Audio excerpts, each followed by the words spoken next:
আওয়ামী লীগের মতো বর্তমান সরকারও সংবিধানকে নিজেদের মতো করে রাখছে। আর এই প্রবণতা চললে জনগণের ফের রাজপথে নেমে তাদের রায় দেবে, এমন মন্তব্য করেছেন এনসিপির আহ্বায়ক নাহিদ ইসলাম। শনিবার বিকেলে নারায়ণগঞ্জের চাষাড়ায় এনসিপির সাধারণ সভায় এই মন্তব্য করেছেন তিনি। এ সময় তিনি সন্ত্রাস চাঁদাবাজির বিরুদ্ধে দলের অবস্থানের কথা তুলে ধরে বলেন, নারায়ণগঞ্জে যাতে নতুন করে কোনো গডফাদার বা মাফিয়া তৈরি না হয়। আশা প্রকাশ করেন নারায়ণগঞ্জ জাতীয় নাগরিক পার্টির শক্ত ঘাঁটিতে পরিণত হবে। জুলাই সনদ বাস্তবায়ন করতে না পারলে তা জাতির জন্য লজ্জাজনক বলে উল্লেখ করেন এনসিপির আহ্বায়ক। সাধারণ নারায়ণগঞ্জ 4 আসনের সংসদ সদস্য সহ দলটির বিভিন্ন পর্যায়ের নেতারা এই কর্মসূচিতে অংশ নেন।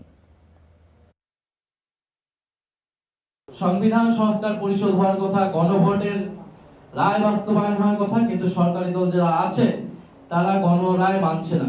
সংবিধানকে নিজেদের মতো ব্যাখ্যা করার রাজনীতি আমরা কিন্তু আওয়ামী আমলে দেখেছি।